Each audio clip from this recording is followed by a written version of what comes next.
നമുക്ക് നന്നായിട്ട് കരച്ചിൽ വരും. നമ്മൾ നമ്മുടെ ആയിട്ടുള്ള കാര്യങ്ങളിൽ ബാല്യകാലത്തിലേക്ക് പോകും.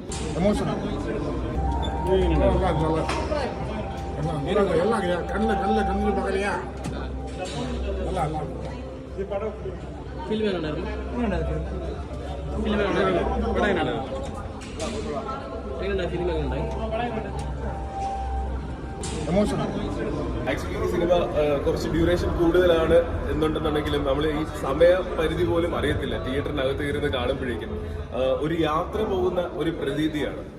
ഇപ്പം അരവിന്ദ് സ്വാമി സാറും കാർത്തിക് സാറുമായിട്ടുള്ള ഒരു ബന്ധം, അവർ ചെയ്യുന്ന കഥാപാത്രങ്ങൾ തമ്മിലുള്ള ഒരു ബന്ധം കണക്ട് ചെയ്യുന്നത് അവരുടെ ആ നാടും ആ ഒരു പശ്ചാത്തലത്തിൽ കൂടെയൊക്കെ തന്നെയാണ്. പക്ഷെ ഈ യാത്രയിൽ നമ്മളും ഒരു പ്രേക്ഷകൻ എന്നുള്ള നിലയിൽ ആ ജീവിതത്തിലൂടെ അവരുടെ ജീവിതങ്ങളിലൂടെ നമ്മൾ സഞ്ചരിച്ചു കൊണ്ടിരിക്കുന്ന ഒരു സിനിമയാണ്. ഇതിന് ഏറ്റവും കൂടുതൽ നന്നായിട്ട് സിനിമാറ്റോഗ്രഫി ആയിരുന്നാലും അതുപോലെ തന്നെ മ്യൂസിക്കിലൂടെ ആയിരുന്നാലും നന്നായിട്ട് ബ്ലെൻഡ് ചെയ്തിട്ടുണ്ട്. ഹിറ്റ് സിനിമ നമുക്ക് ഓൾറെഡി സമ്മാനിച്ചതാണ് 96 പ്രേംകുമാർ സാറ്. ഇപ്പം എന്താ വേറൊരു ബ്യൂട്ടിഫുൾ സിനിമ തിയേറ്ററിൽ ചെന്ന് പൈസ കൊടുക്കുന്നത് കാണുകയാണെന്നുണ്ടെങ്കിൽ നമ്മൾ ആ ഒത്ര സമയം ഇപ്പം ഇന്റർവെൽ ആയിക്കോട്ടെ, ഇന്റർവെല്ലിന് ശേഷം ആയിക്കോട്ടെ, അതിലൂടെ ബ്ലെൻഡ് ചെയ്തിരിക്കും. ഇവർ രണ്ടുപേരും നമ്മുടെ വീട്ടിലെ കഥാപാത്രങ്ങൾ പോലെ, നമ്മുടെ കൂട്ടുകാരെ പോലെ തന്നെയാണ് ഈ സിനിമയിലുള്ളത്. നമ്മുടെ സ്വന്തം ആൾക്കാരെ പോലെ തന്നെയാണ് ഈ കഥാപാത്രങ്ങളുള്ളത്. സത്യം പറഞ്ഞാൽ ഇടയ്ക്കിടയ്ക്ക് ചില കാര്യങ്ങൾ കാണുമ്പോൾ നമുക്ക് നന്നായിട്ട് കരച്ചിൽ വരും. നമ്മൾ നമ്മുടെ ആയിട്ടുള്ള കാര്യങ്ങളിൽ ബാല്യകാലത്തിലേക്ക് പോകും, വീണ്ടും തിരിച്ചു കൊണ്ടുവരും. നമ്മുടെ ജീവിതത്തിൽ എന്തൊക്കെയാണ് മറന്നത് അതൊക്കെ ഈ സിനിമ നമുക്ക് തിരിച്ചു തരാൻ വേണ്ടി ശ്രമിക്കുന്നുണ്ട്. ഒരു അടിപൊളി സിനിമ, തിയേറ്ററിൽ ആസ്വദിക്കാൻ സാധിക്കുന്ന ഒരു സിനിമ. എല്ലാവരും തിയേറ്ററിൽ വന്ന് തന്നെ കാണണം.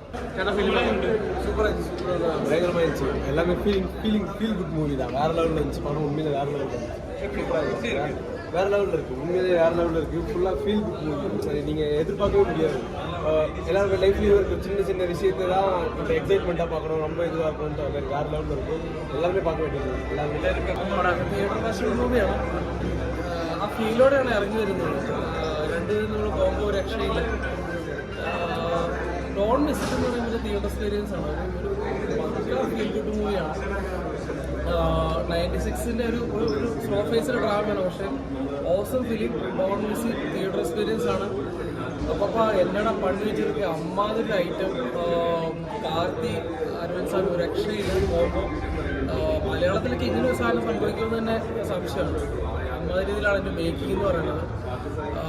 അതുപോലെ തന്നെ മ്യൂസിക് 96 നമ്മൾ കണ്ട ഒരു ഇറങ്ങി വരുമ്പോൾ മ്യൂസിക്കിന് ഫീൽ ഉണ്ടാകും. പക്ഷെ അതുപോലെ തന്നെയാണ് ഇതിൻ്റെ അകത്ത് മ്യൂസിക് ചെയ്തേക്കുന്നത്. പ്രേംകുമാറിൻ്റെ മറ്റൊരു ഹിറ്റായിരിക്കുന്നുള്ളൂ.